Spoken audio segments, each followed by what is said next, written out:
Thank you, Chairman Jordan. It is a privilege to serve on this select subcommittee, and I look forward to the work we have ahead of us. After over 30 years as a water, natural resource, and constitutional attorney, I have seen firsthand and fought against the weaponization of the federal government against my fellow Wyoming citizens and the country at large. Through the testimony of our witnesses today and the points made by my colleagues, it is clear that the culture and mission of the FBI and DOJ has changed in a manner which runs counter to the rights and liberties of the American people. The purpose of government is to secure our natural rights.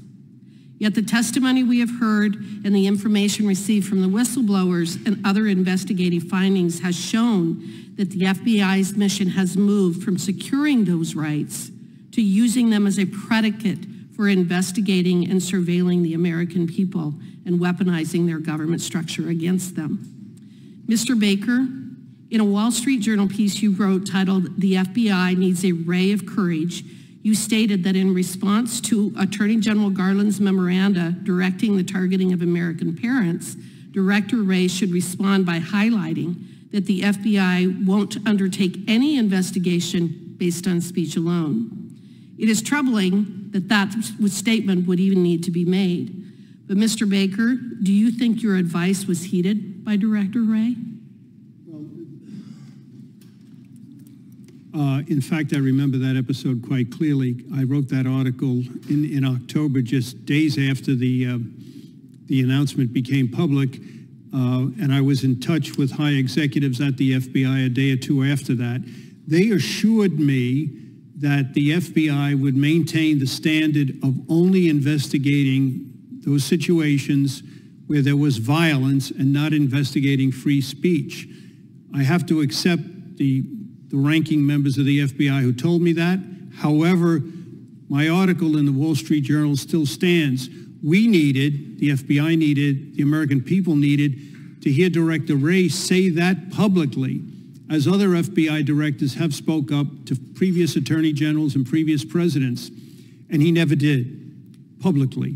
And the American people needed to hear, we wouldn't be having this discussion today if he clearly stated that we will not investigate speech, we'll only investigate violence. We're still waiting for that statement. Okay. Mr. Turley, from what Mr. Baker just said, we have seen two issues stemming from this abuse and change of priorities within the FBI and DOJ. They are either investigating Americans based upon their constitutionally protected rights, or they are flagging lawful action to which they have political objection. In some of your recent writings, you have identified two very important points from the revelation of the FBI Twitter relationship.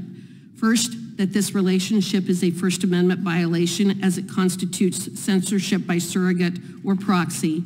And second, you also are concerned that you don't know what is more menacing, the role the FBI played in Twitter's censorship program or its response to the disclosure of that role.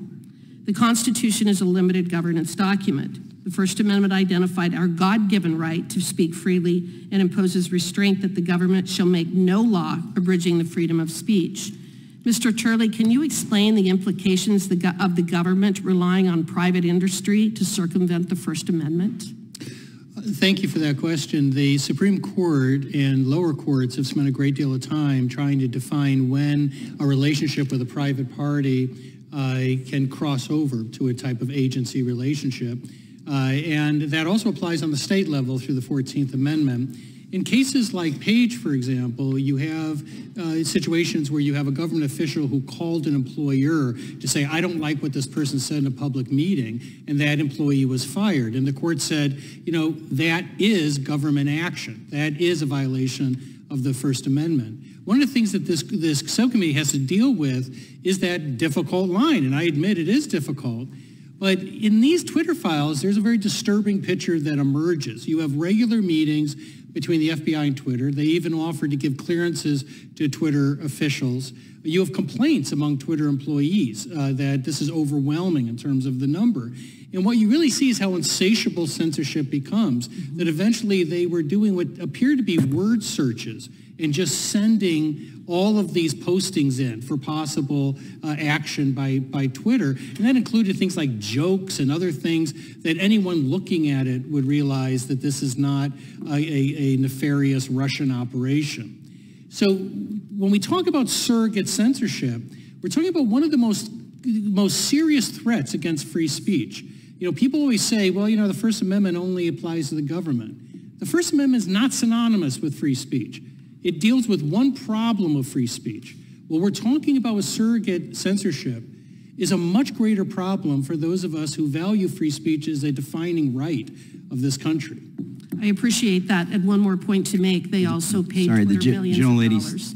Time has expired. I will yield back.